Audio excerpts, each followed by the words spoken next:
Putin को रोकने के लिए अब नाटो को बुजुर्गों की फौज उतारनी पड़ रही है।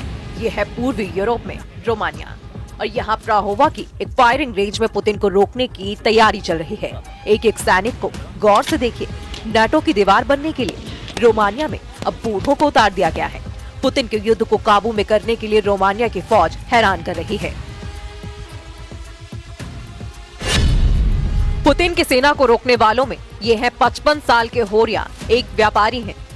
ये है फाचू योनस, उम्र 44 वर्ष, बैंक में काम करते हैं। ये है 51 साल के कॉन्स्टेंटिन मार्शल, एक अर्थशास्त्री हैं। ऐसी पूरी बटालियन तैयार हो रही है। पूर्वी यूरोप का देश रोमानिया नाटो का सदस्य है और पोलैंड के साथ उस पर भी रूस वाला खतरा बहुत तेजी से मंडरा रहा है। रोमानिया में उस युद्ध की तैयारी चल रही है जिसकी कभी शुरू न होने की दुआ पूरा यूरोप कर रहा है। यूक्रेन से होने वाले हर धमाके का खौफ पूर्वी यूरोप में फैल चुका है। जहां जहां बम फट रहे हैं, जहां जहां रूस के ड्रोन अटैक का डर फैल रहा है, वो हर देश इस वक्त बहुत बड़े ट्रॉमा से गुजर रहा है। रोमानिया में हुए धमाके ने इस ट्रॉमा को कई गुना बढ़ा दिया है। रोमानिया की 2 करोड़ की आबादी बहुत ज्यादा तनाव में आ चुकी है। 17 अक्टूबर को हुए इस धमाके की वजह को लेकर पूरा रोमानिया परेशान है, क्योंकि शुरू में लगा कि ये कोई ड्रोन अटैक है, लेकिन अब तक वजह साफ न होने से कई तरह की बातें सामने आ रही हैं। इसी डर का हिस्सा है कि रोमानिया ने अपने बूढ़े लोगों की फौज तैयार करनी शुरू कर दी है। सबको एक एक राइफल थमाई और शुरू कर दी गई निशानेबाजी की प्रैक्टिस।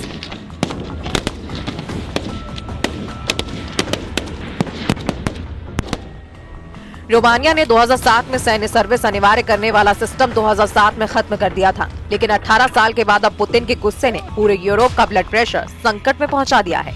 रूस और यूक्रेन युद्ध के खतरे ने यूरोप को कैसे डराया हुआ है, इसके कुछ आंकड़े आपको हैरान कर देंगे। पोलैंड ने अपनी रिजर्व फोर्स 5 लाख तक बढ़ाने का फैसला किया है। जर्मनी में अब रिजर्व फोर्स बढ़ाने के लिए 6 महीने की आर्मी ट्रेनिंग देने की तैयारी हो रही है। रिजर्व सैनिकों की तादाद 2 लाख तक की जा रही है। डेनमार्क में सबको 4 से 11 महीने की आर्मी ट्रेनिंग देने का प्लान है। इसमें महिलाएं भी शामिल होंगी।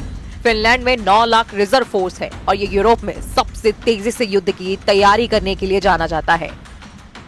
नाटो देशों ने 2022 में मैड्रिड में हुई मीटिंग में तय किया था कि रिजर्व फोर्स बढ़ाई जाएगी। पिछले 3 सालों के दौरान नाटो के नेता बार बार मिलते रहे हैं, लेकिन पुतिन के आगे मजबूर नजर आ रहे हैं।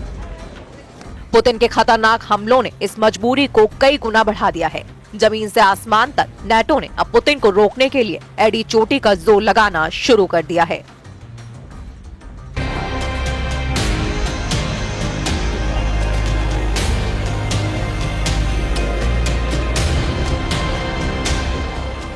नाटो के जेट अब पुतिन को डराने की लगातार कोशिश कर रहे हैं। नाटो के फाइटर जेट रूस को उसकी हद बताना चाहते हैं।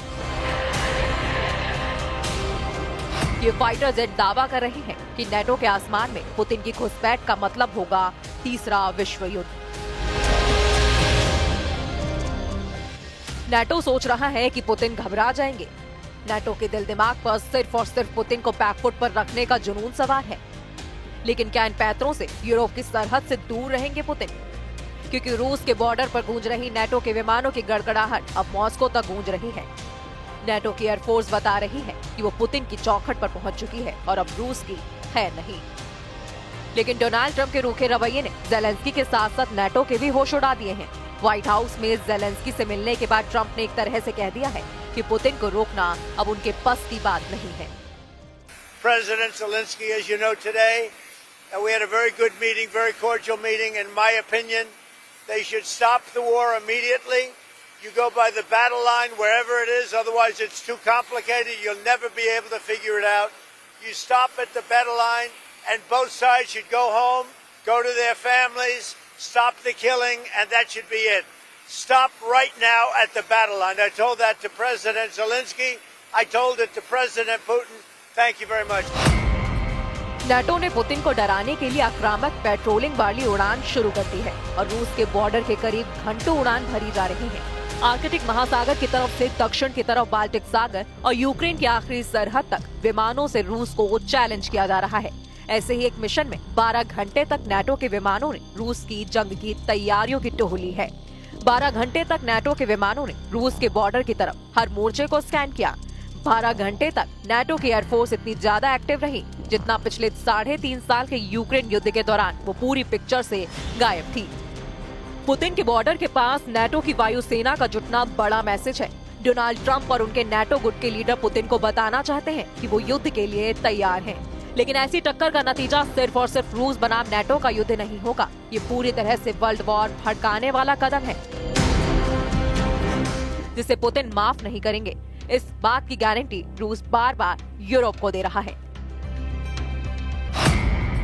रूस पर नजर रखने के लिए बड़े टोही विमानों में RC-135 सर्विलांस जेट शामिल है। इसके अलावा P-8A भी शामिल है, जो कि आर्कटिक महासागर के आसपास रूस की नौसेना पर निगरानी रख रहा है, जबकि RC-135 नाटो की पूर्वी सरहद पर रूस के कम्युनिकेशन और रेडार सिस्टम को ट्रैक कर रहा है।